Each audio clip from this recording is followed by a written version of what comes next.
This is americasdemocrats.org, the weekly netcast for stand-up Democrats. I'm your host, Jim Cuddy.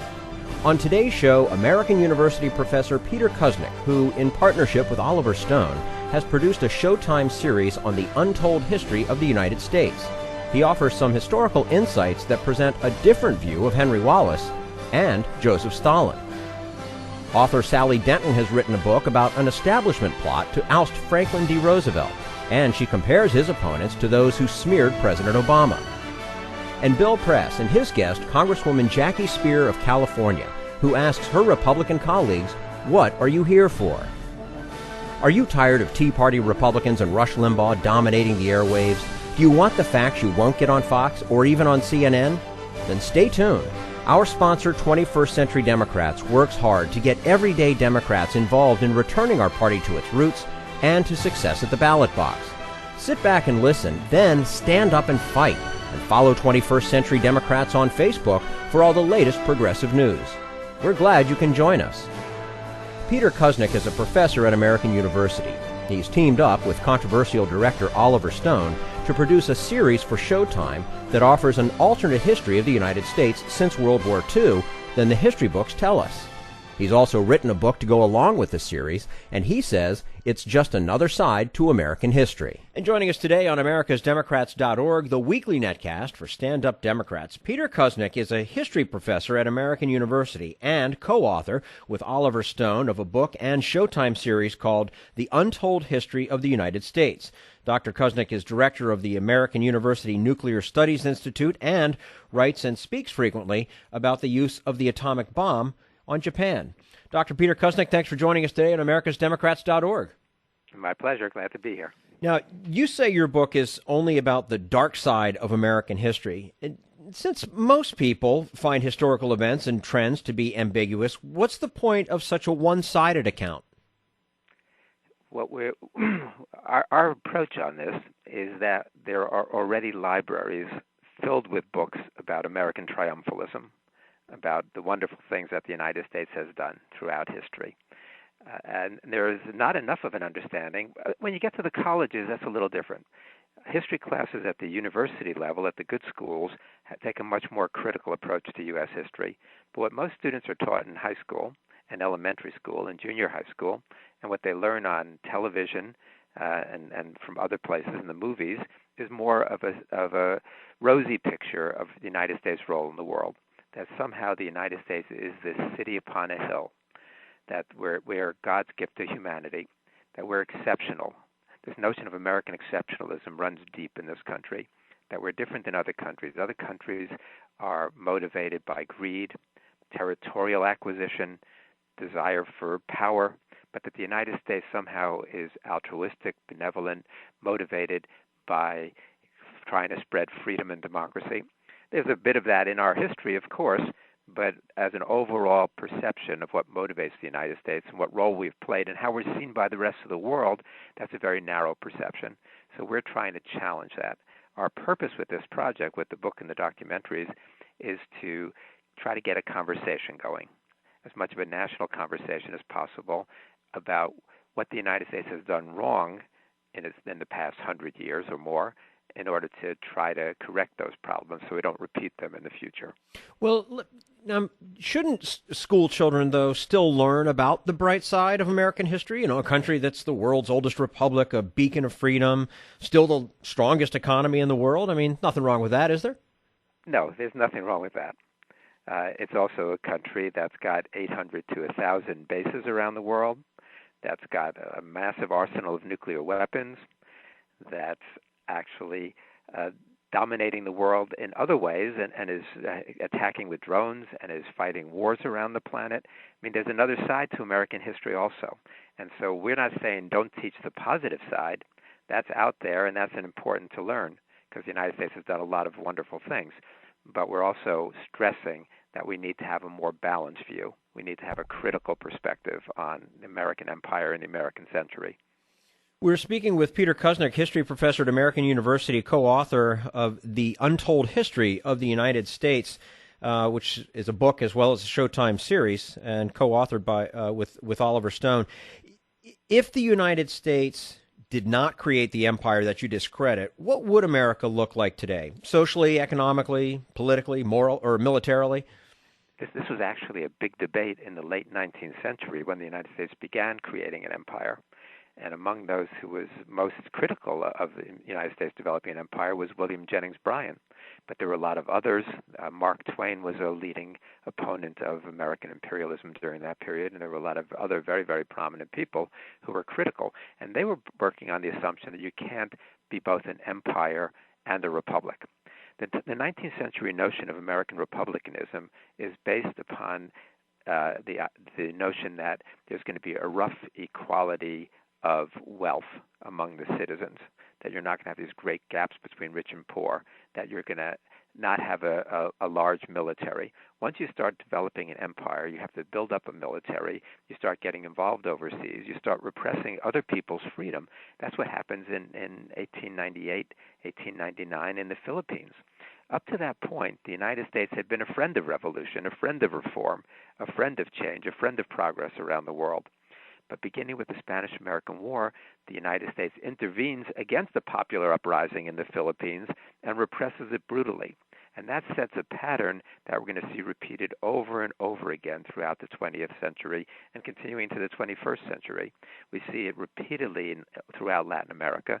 The United States intervenes time and again in one Latin American and Central American country after another.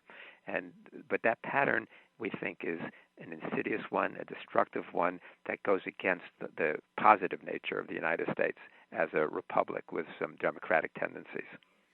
Now, you say this is no longer the American century. If not, whose is it? Well, I wouldn't say that it's no longer the American century. We're challenging the idea that it should have ever become the American century. There were two visions laid out in 1941, 1942. One was by Henry Luce, the head of the Time Life Empire. And Luce wrote an editorial and then developed it further, saying that the 20th century must be the American century. The United States must dominate the world in every way. But that was countered very, very vigorously by the vice president at the time, a man who's been lost to history, but a great, great man, Henry Wallace. Wallace countered Luce, and he said, this isn't the American century, this must be the century of the common man. And Wallace called for a worldwide people's revolution. Imagine those terms by a vice president. He said in the tradition of the American Revolution, the French Revolution, the Latin American revolutions, and the Russian Revolution. He called for ending imperialism, ending colonialism, ending economic exploitation, spreading the wealth around the world, raising standards of living, spreading science and technology. It was an extraordinary vision, and it was the antithesis to Luce's idea of the American century. So I'm not saying that it didn't turn out to be the American century. I'm saying that in some ways that might have benefited the world, and in a lot of ways it hasn't benefited the world. But Wallace's vision is the kind of vision that I would like to see, that the United States as part of the community of nations, as part of a century of the common man, and maybe we'll have a chance to get it right. But I guess the other implication of your question, if it's not the American century, whose is it? And that obviously we're heading toward changes in terms of the global balance of power with the rise of China in particular. Now, a central theme of the book and film is the specter of nuclear war made possible by the U.S. decision to drop the bomb and U.S. military policies during the Cold War. But there's never been a nuclear attack since Nagasaki. Doesn't that fact show the value of having so many weapons on both sides, the theory of mutual assured destruction? Well, you say there's never been a nuclear attack. That's right. But that doesn't mean that nuclear weapons haven't been used repeatedly, as my friend Dan Ellsberg likes to say, in the same sense that somebody holding a gun to someone's head uses that gun without pulling the trigger. So there's been nuclear blackmail consistently, beginning with Truman and effectively with every president since. Number one. Number two, the problem with deterrence theory that you're laying out with mutually assured destruction on both sides deterrence theory works until the point that it doesn't work anymore. You don't get a replay. You don't get a do-over once it fails. And we've come very close to it failing a number of times. Of course, the most glaring, we just went through the 50th anniversary of the Cuban Missile Crisis. few people realize how close we came to nuclear war in that crisis, despite the fact that both Kennedy and Khrushchev were desperately trying to avoid it. That one Soviet sub that was getting those depth charges by the Americans, the Americans had no idea that that sub had nuclear weapons on board. The commander of that sub gave the order to arm and fire his nuclear torpedo. One of the other commanders there, a lesser one on ship at least, talked him out of that. But they were ready to launch. Had they launched that nuclear torpedo, nuclear war would have started, and we wouldn't be having this conversation today probably. So we came that close. We came within a hair's breadth at that point. There have been a lot of other close calls, and I don't think that the future existence of life on this planet should depend upon the goodwill and the wisdom of these rulers, of these leaders, whether it's Putin or it's even Obama, who I would trust more with these weapons. But it's too dangerous a situation. You've got the world armed to the teeth with nuclear weapons. And what we know, especially even more so now, that with the theory of nuclear winter, it might not require a full-scale nuclear war even to trigger nuclear winter and end life on the planet. It's very, very dangerous. And we know that India and Pakistan came very, very close to war that would have almost certainly turned into a nuclear war just a few years ago. So I think it's important that everybody get rid of their nuclear weapons, the United States and everybody else. We came close to abolishing them in 45 and 46. There was a great worldwide movement to get rid of them then. Obama called for nuclear abolition. He said it might not happen in his lifetime, but that's a mistake. It has to happen in his lifetime. He said that the United States has to take the leadership because the United States has a special responsibility as the only country that's ever used nuclear weapons in wartime. And that's one of those taints upon our record that I'd be happy to talk about more, because it's something I write about extensively, and that our episode 3 of our documentary series is entirely about that. We're speaking with Peter Kuznick, history professor at American University, co-author with Oliver Stone of a book and Showtime series called The Untold History of the United States. During the Cold War, you claimed that the Soviet Union did not seek world domination, but doesn't that theory run counter to the entire basis of their Marxist ideology, which was a worldwide movement? It might actually run counter to Marxist ideology. It doesn't run counter to Stalinist ideology. Stalin wrote a book, philosophical and something materialism, a book on Marxism in the 30s, and the guy never understood Marx, and that was part of the problem. The split between Stalin and Trotsky was over this actual question. Trotsky believed in worldwide permanent revolution. He thought it was necessary both to defend the Soviet Union and for the good of mankind. Stalin believed in socialism in one country, and that's what the big split was about. He wanted to build socialism inside the Soviet Union.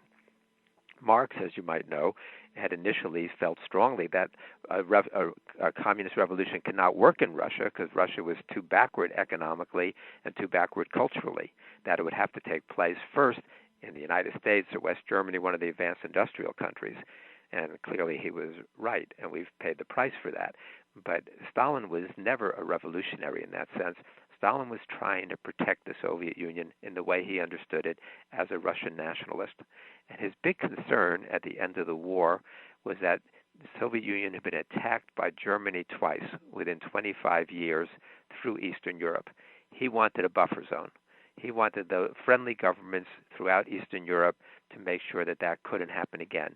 And he also wanted the pastoralization, the disarmament, dismemberment of Germany, which Roosevelt was also supporting for quite some time, the Morgenthau Plan to deindustrialize Germany.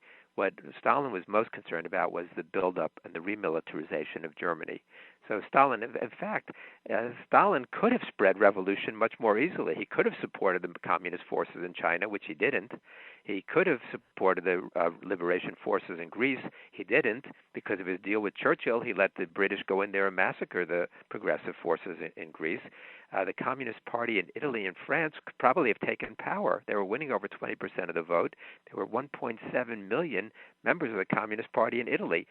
He put the brakes on that. He was hoping for post-war collaboration with the United States. partly because we've been wartime allies, and partly because he wanted to get the reparations that the United States had been promising. We talked about a $20 billion reparation figure, half of it going to the Soviet Union after the war. He needed that to rebuild Russia, which had been devastated. As Kennedy says in his American University commencement address, it's as if the entire United States east of Chicago had been destroyed. The Americans lose about 300,000 in combat in World War II. The Russians lost 27 million. Their country was absolutely devastated. What Stalin wanted was peace, stability, and rebuilding his country. The book and Showtime series, The Untold History of the United States. History professor at American University and co-author of that book, Peter Kuznick, joining us today on americasdemocrats.org. Peter, thank you so much for your time. Very interesting stuff. We appreciate it, and we look forward to speaking with you again soon. Look forward to it. Thank you. Thank you. And this is americasdemocrats.org, the weekly netcast for stand-up Democrats.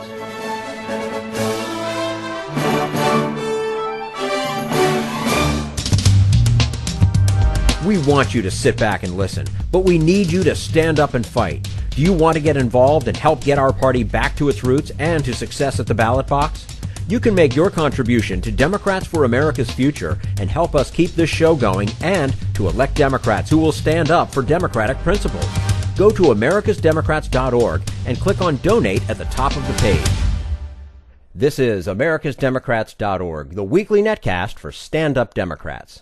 Journalist and author Sally Denton reveals the existence of high-level plots to bring down a newly elected Franklin D. Roosevelt, and she compares it to the right-wing hatred of President Obama. But right now, we turn to Jim Hightower, America's #1 populist, for his common sense commentary. Finally, in the 11th hour and 59th minute, Republicans and Democrats negotiated a fiscal reform package, which they touted as the American Taxpayer Relief Act. But if you had been allowed to peek behind the curtain during the deal-making, you would have noticed that the Dems and Repubs were not alone, and some taxpayers were getting extra special relief. Captain Morgan, Bacardi, and other Caribbean rum peddlers, for example, were at the table, picking up a $500 million a year liquor subsidy. NASCAR wheeled in to win a multi-million-dollar loophole for building racetracks. Railroad conglomerates hauled off a $165 million bundle for maintaining their own tracks. Disney and other fabulously wealthy Hollywood studios reeled in a $75 million subsidy for making movies. And Big Coal mined the negotiation for a federal giveaway to buy safety equipment and provide safety training for their workers. But the big dogs in the room, as usual, were Wall Street hucksters. Tucked inside the reform bill is Section 322, opaquely titled Extension of Subpart F Exception for Active Financing Income. In plain English, that line of gobbledygook will move $9 billion this year from our public treasury into the already overflowing coffers of Bank of America, Citigroup, J.P. Morgan Chase, and other fiefdoms of high finance. Worse than the giveaway, however, is the provision's purpose. As explained by the excellent watchdog group Citizens for Tax Justice, Section 322 essentially underwrites the financing of corporate offshoring, a $9 billion subsidy for moving more U.S. jobs to foreign countries. This is Jim Hightower saying, Italians have a useful phrase that applies here. Cui bono? Who benefits? Yes, this Republican-Democrat compromise has some good provisions, but deep inside, it's the same old corporate ugliness. Need an antidote to the progressive blues? Want some good news about how grassroots folks are rebelling against the corporate powers and winning? Well, here's an easy-to-swallow pill for you, the Hightower Lowdown. Hightower's monthly newsletter will give you the lowdown, even as it lifts you up. It's 4 pages a month, jam-packed with facts you can use, actions you can take, and Jim's own Texas humor, all for only $15 a year. To become a lowdowner, go to hightowerlowdown.org. This is americasdemocrats.org, the weekly netcast for stand-up Democrats. Horrendous economic conditions, broken capitalism, vicious lies aimed at the president. These circumstances that faced President Obama also were present following the election of FDR in 1932. Author Sally Denton examines the plot against Roosevelt and points out the similarity of the tactics used by the right-wing hate machine to those used against President Obama. And joining us now on americasdemocrats.org, the weekly netcast for stand-up Democrats, Sally Denton is an acclaimed investigative reporter, author, and historian with an extensive background in print and broadcast journalism, as well as magazine and book writing. Her latest book is The Plots Against the President, FDR, A Nation in Crisis, and the Rise of the American Right. Sally Denton, thank you so much for joining us today on americasdemocrats.org. Thanks for having me. You write about similarities between President Obama and the great Franklin Delano Roosevelt, but isn't much of what they have in common the hatred of them by many Americans? Yes, that's exactly. Well, I don't really write about President Obama or the contemporary situation, but my book is about a very narrow, focused window between the November 1932, when Roosevelt was elected, in much of the same type of, against the backdrop of the same kind of economic catastrophe in the country, and at the end of 1933, the end of his first year. And this is a very narrow scope, but it's the area that I thought best exemplified the hatred and vilification of Roosevelt and the New Deal. And so that's where there are some similarities, although, again, the book doesn't draw those connections. Right. We're just going to do that for today's interview purposes. We're going to draw those comparisons out. Okay, good. When FDR was elected in response to the Great Depression, what forces did he have to contend with? Well, initially, the economic conditions were horrendous. I think there were 34 million people or more without any income, and those who were lucky enough to have a job were making about $16 a week. 1,000 homes a day were being foreclosed. 1% of the country possessed 59% of the wealth. There were 16 million and growing unemployed. And there was this overall sense that capitalism was broken. Men couldn't feed their families. The rich were getting richer. There were tax loopholes for the rich. The farmers were losing their farms. And there was just this sense that everything was falling apart. And what Roosevelt really faced was a malaise on top of a complete lack of confidence. And in his first inaugural speech in March of 1933, he really was focused almost, more than anything on getting the country out of its just slump, as much psychically and emotionally as anything else, and just restoring the confidence that something could be done, even if he didn't necessarily have any or all or even, very many answers yet. Yeah. It's amazing when you talk about it that way, and although our situation in 2008 is vastly different from what FDR faced, but there are some striking similarities to just what you just described. I mean, it's pretty amazing. Well, there was, the biggest issue that he faced was basically that the country was on the verge of collapse, and the question of the level of government intervention in private industry, especially banking, in 1933 and in 2008 in Wall Street, there was just a sense of, what is going to happen here? What really surprised me in researching this book was the sense of play that the entire country could actually have collapsed. And I'm not a Roosevelt scholar. I'm not a scholar of the era even, and that is what really surprised me. I'm the daughter of New Dealers, and so I knew about the Great Depression and how Roosevelt was seen as, the savior.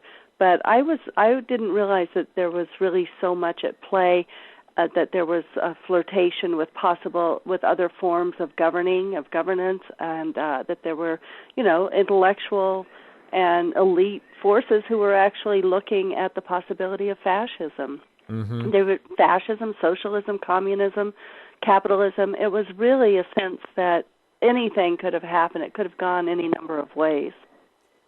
How were the Roosevelt haters like the Obama haters? I mean, is it a matter of the kind of hate or the degree of hatred? I mean, what are the similarities there?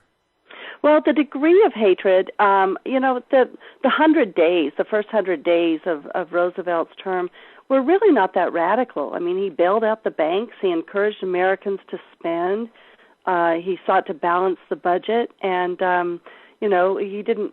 The New Deal was pumping money into the economy and job creation, and but it was really I think Wall Street was thrilled to be bailed out, but when 6-8 weeks later, financiers realized that it wasn't, it was no free lunch, that there was going to be some regulation, then they bristled against him, and it really focused around the gold-backed dollar and Roosevelt authorizing new currency. And that seems to be much of what, the fear of Wall Street and financial and business interests of Obama is, that there's too much money being spent. And but the similarities of the hatred are really more that they're grounded in falsehoods. Excuse me, there was this cottage industry that was trying to prove that Roosevelt was Jewish, that what he was doing was trying to seize control of the United States on behalf of a global Jewish conspiracy. And, even though he was a patrician and aristocratic American, they went to great lengths to constantly throughout the first term and into the second term, there were people that were trying to prove that his Dutch Huguenot background was really tied to Jewish blood. I mean, it was insane. It was much like the whole birther movement today. That's exactly what I was thinking of so where's the birth certificate? Right. We're speaking with Sally Denton, and we're making some comparisons. With her latest book is the Plots Against the President, FDR, A Nation in Crisis, and the Rise of the American Right. And we're making some comparisons to that time with FDR and today with President Obama and everything that he has faced and hopefully continues to face. Wall Street, as you mentioned, they mobilized against FDR after a while. But isn't President Obama doing better with the Wall Streeters than FDR did? Absolutely. And, I mean, Obama really has put a lot of Wall Street veterans into the administration. And there doesn't seem to be the same hatred from the elite, the industrialists and financiers, the same hatred of Obama that there was of Roosevelt.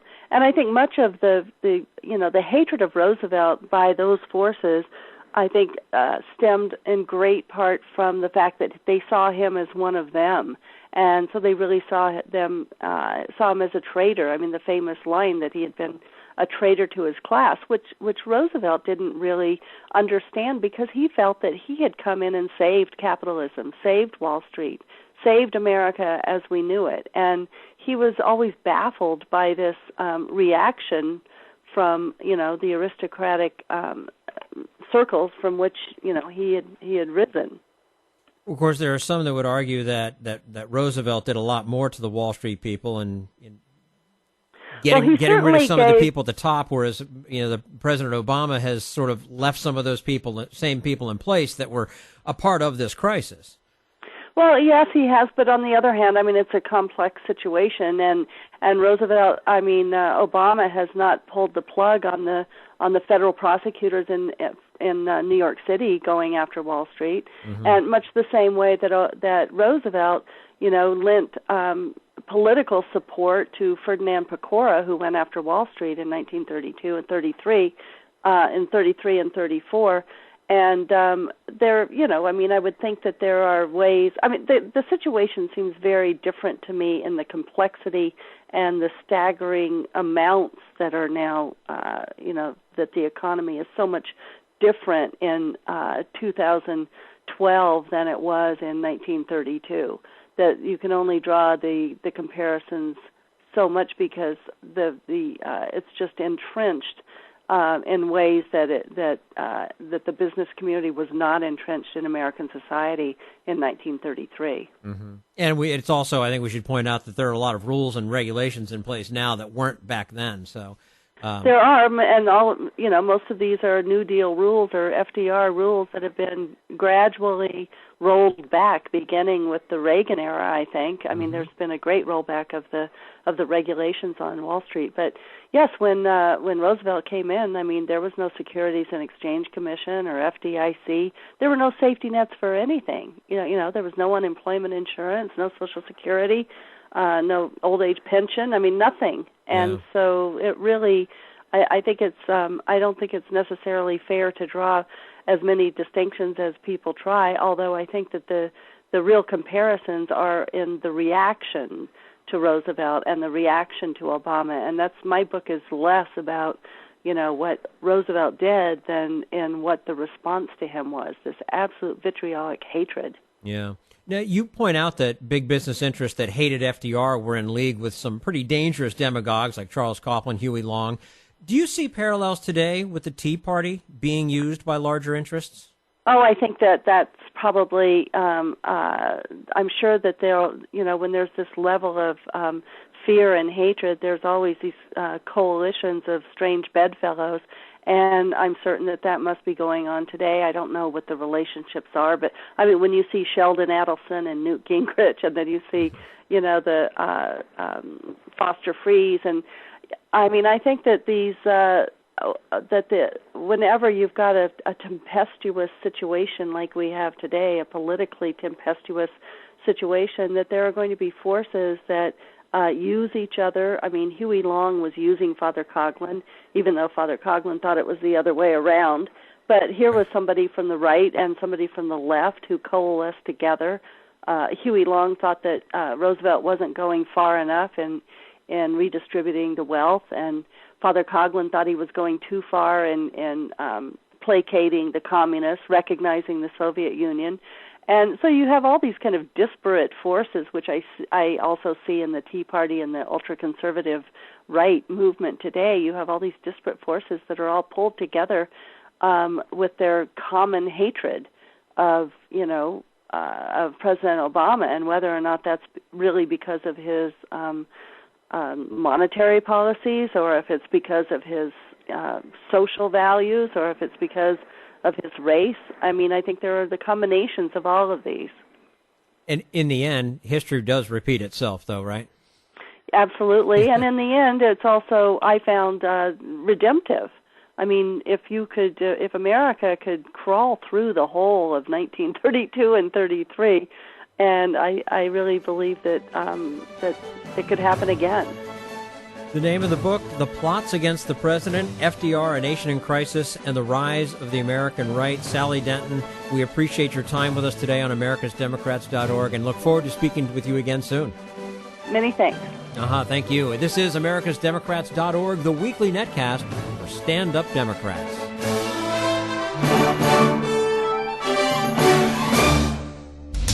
We want you to sit back and listen, but we need you to stand up and fight. Help get our party back to its roots and to success at the ballot box. Make your contribution to Democrats for America's Future to keep this show on the air and help elect stand-up Democrats.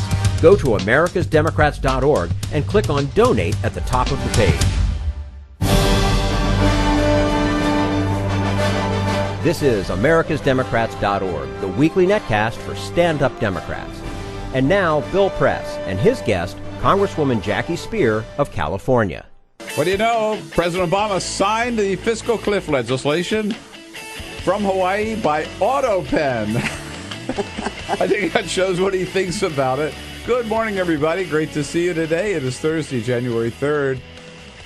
This is the Full Court Press, and we're coming to you live, coast to coast, from our studio here on Capitol Hill in Washington, D.C., booming out to you live on your local progressive talk radio station and on Current TV. Good to see you today, and good to welcome to the studio today a good friend of the program, Congresswoman Jackie Speier from California. Hey, Congresswoman, nice to see you. Great to be with you, Bill. We have our regular team here this morning, Peter Ogburn and Dan Henning. Good morning. Good morning. Good morning. With on the phones, Phil Packard, and keeping us live, looking good on, well, on the cameras at any rate, sometimes looking good. Cyprian Bolding, good to see you all this morning. We know the first question that you have a lot of questions. So do we. We don't have any answers. All we can tell you is, yes, it is true. Al Jazeera has purchased Current TV. The deal was completed yesterday. It was signed yesterday. It was announced yesterday. That's all we know. And we will tell you all we know. And we've made it possible for you to find out the facts of the deal by going to our website at billpressshow.com or follow us on Twitter at BP Show, where we have posted the statement put out by Current TV, the statement put out by Joel Hyatt, the co-founder of Current TV, with Vice President Al Gore, and the article on the front page of the New York Times this morning by Brian Stelter with the headline, Al Jazeera seeks a U.S. voice where Gore failed. Well, I don't think Gore failed, but at any rate, that's the article, and it's all there. That's all we know, Peter, right? That is all we know. As we know more, we will tell you on Twitter. So the best way to find out what happens from here on is to follow us on Twitter at BP Show. Yeah, absolutely. Find us there. We're also giving out some helpful links for those of you that were watching on Time Warner Cable. They've already taken the feed down. You can continue to listen. We've got some apps there that can maybe help you out and some links there. So BP Show at BP Show on Twitter. Go find us there. So that's all we know. That's all we know. Don't know much more than you do. Congresswoman, today is a big day. You are all going to be sworn in as members of the 113th Congress, correct? That's right. One member who will not be returning, I think, sadly, is Congressman Barney Frank. From Massachusetts. By choice, right. And one of the most colorful members of Congress, certainly. Yesterday, smartest, he too. gave, and the smartest. The IQ has probably dropped a few points. He was asked by a reporter whether his fellow members of Congress are as smart as he is. Here's Barney's response. What I have found is that on the whole, the members of Congress are smarter than average. Now, here's the deal. And that's not been the case with the people elected in 2010, and this isn't partisan. Ordinarily, to get elected to Congress takes a certain amount of energy and creativity. When you get one of those elections where one party wins overwhelmingly, it tends to sweep in some flotsam and jetsam. So he says the class of 2010, they're not as smart as the rest of the members of Congress. Of course, he's referring to the Tea Partiers. Of course. Well, there's also a cute line about how Barney has a bad EQ and GQ. His IQ is startlingly high. Certainly the GQ. Yeah. He doesn't rate very high on that. And he doesn't care. No, he doesn't care either. Boy, there's so much going on this week. I mean, I have to ask you as a friend, were you sometimes embarrassed this week to be a member of this Congress with a... You didn't see my tweet the night that everyone went home, New Year's Eve, at 6:30, when we still had the fiscal cliff to deal with. I was sitting in my office and I said, as a little girl growing up, I was told, you don't go home until you finish your job. Yeah, right. But he basically, the speaker adjourned, and they went home to toast the new year when we hadn't finished our work. I was pretty disgusted. Yeah, I'm sure you were. And then the next night, you went home. I mean, the fiscal cliff, I'm going to get to that, but you went home without finishing another important piece of work. Right. And that was, of course, the financial aid for the victims of Sandy. And how can you, when people are suffering, as they have for months now, not do our work? And it was all about optics. And that's what everyone needs to appreciate. This is all about optics. I don't understand. Well, the speaker didn't want to then pass billions of dollars of aid that wasn't paid for Sandy relief after they had just bludgeoned everyone about the fact that we were about to go over the fiscal cliff and we had all these spending cuts that should have been imposed that weren't. But also, when you think about it, it was really an easy vote for everyone in the Congress. Right. Because we were basically giving a tax cut permanently that was a tax holiday, giving it permanently to 99% of the American people. And they couldn't bring themselves to do it because They were more concerned about their political future than they were about making sure the country didn't go into an economic morass. And that's because they were concerned about more conservative Republicans running against them in Republican primaries. That's all this was about. They had the blessings of Grover Norquist that this was not, what you see is not really a tax increase. Right. So they didn't have to worry about their pledges, but it was really about their next election. It really comes down to a question of priorities, doesn't it? I mean, it's more than priorities, Bill. It's fundamental. What are you here for? What are you here for? Are you here to just guarantee that you're reelected and take cautious votes because you want to make sure that you're protecting your personal flank, or are you interested in the American people's flank? well, here's the question then. Given, and that's not true of all Republicans, but it's certainly true of those who are driving the train right now in that Republican caucus, right? Given that, and that those districts where they come from are unlikely to change, is it even possible to govern these days? I think we have to govern. We don't have a choice, right? Right. But it makes it that much more difficult because this fiasco that we've just gone through is going to be repeated. We are going to lurch forward from one crisis to another into the foreseeable future. And we've got 3 more coming up within the next few months. Yeah. So let's talk about those. The president did say originally, I want a comprehensive deal, right? Meaning I don't want to have to nickel and dime this. I don't want to have to refight this battle in another month or 2 months, right? But we're going to have to, as you just pointed out, because the comprehensive deal he wanted would have done something about the debt ceiling, resolved that, and the sequester. Neither one of those are part of this deal. So one comes up in February, March, whatever, the debt ceiling, and then the sequester.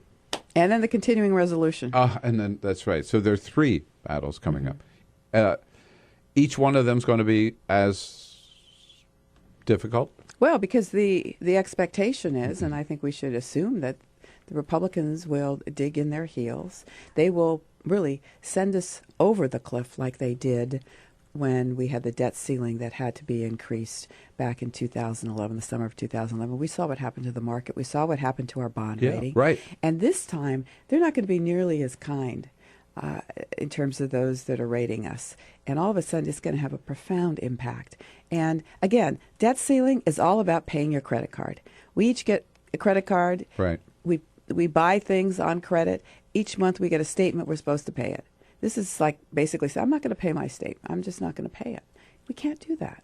So you voted for this deal. Why?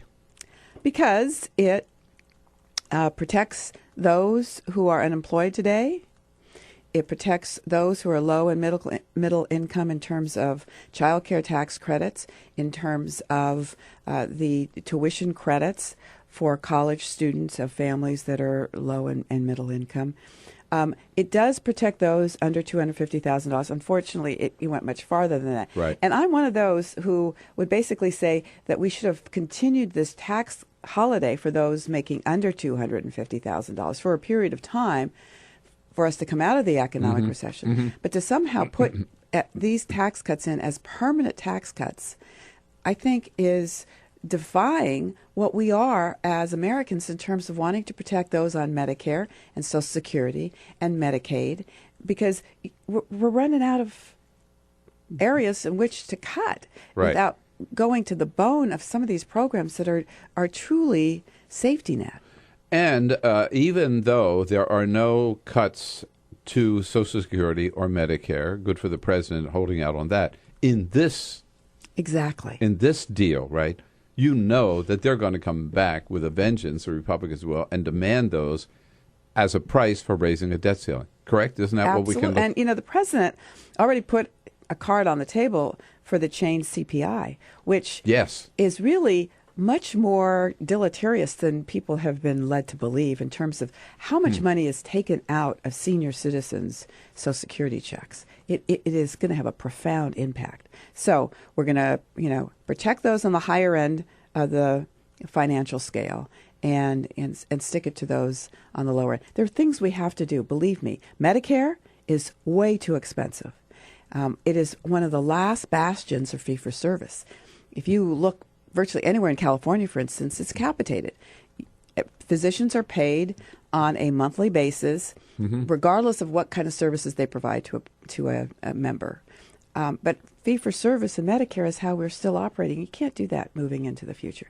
Prescription drug benefit, how can we not demand a discount from the pharmaceutical companies in terms of Part D? I mean, those are things that we could take to the table that would have a serious beneficial impact that would not be harming the care to seniors. So it sounds like you're saying, Congresswoman, that we didn't go over the cliff this time, but we might go over it in a couple of months, right? If we come to loggerheads again. The president has said, this time I'm not going to negotiate the debt ceiling, right? It's going to happen or it's not. I'm not going to, no back and forth on it. Can he possibly hold to that, do you believe? I think he has to. And I was really very happy to hear him come out so strongly. I mean, he has really grown in his job. He's become a much better negotiator, although I probably would have negotiated this slightly differently. And I think making that statement now, drawing his line in the sand, is very, very important. Because the Republicans need some cold water splashed on them in terms of how far they think they can go. And I think Governor Christie was very powerful yesterday when he really, talked about the kind of palace intrigue that goes on in the Capitol right now. It is, a bunch of kids playing in a sandbox, throwing sand at each other. That really needs to cease. We need to get people coming to the table and doing what's right and stop trying to make, brownie points here and there without thinking about the greater good of the American people. And it looked like there was a lot of palace intrigue on the Sandy decision where, as one of our reporters earlier pointed out, John Boehner has the fiscal cliff thing. He votes for it. Eric Cantor votes it against it. It's Eric Cantor's and Kevin McCarthy. And Eric Cantor, it was his baby to have the Sandy vote, and then John Boehner basically says, "Oh, you vote against me on this, I'm not going to give you this vote." I mean, they're playing games, and as you point out, they're real people, millions of them, who are really suffering and need the help to get back in their homes, right? Yeah. And this stuff is and you more saw important. how fast that Speaker Boehner turned it around after he got such blowback from Governor Christie and others. If we can, I know you've got to go because you've got an important day, and starting with your own swearing in. If we can get over this fiscal hump, what are some of the other issues that you believe this 113th Congress, with the president, will be able to take up this year? I mean, immigration reform, or what do you see? I think immigration reform is a huge priority for the Democrats and for the president. And I think the Republicans want to come to the table because they've lost everyone except the old white males. People like you, Bill. I'm no Republican. I'm an exception. All right. So I think that's huge. I don't think they'll come to the table with the kinds of reforms that I think those who have been disenfranchised are looking for. I mean, they're going to want to give green cards to people, but never give them the opportunity to become American citizens, and that's not going to be acceptable. I don't know if they voted against the DREAM Act. I mean, how patriotic can you get? These young Americans who've got a college education, served in the military, got jobs and everything, and then they voted against them. It's just unbelievable. Well, the challenge is yours, Congresswoman. We're counting on you and your leadership, and I'm sure it'll be there as it always has been. Well, Bill, thanks for maintaining this strong voice of progressivism in this country. Hey, you're very kind. I enjoy it. I have fun at it, and I believe in it, too. Happy New Year. Happy New Year. All right, and good luck dealing with this bunch down there. I know. It's going to be a great challenge. We'll let you go to it. Congresswoman Jackie Speier. We'll see you later. Thank you. That's all for americasdemocrats.org. Thank you to all who made today's show possible. Peter Kuznick, Sally Denton, and the entire Bill Press team. And thank you for listening. If you liked what you heard, please get involved in our efforts to keep this show going and to elect Democrats who are bringing the party back to its roots. Go to americasdemocrats.org and click on Donate at the top of the page. And be sure to find 21st Century Democrats on Facebook. For americasdemocrats.org, I'm your host, Jim Cuddy.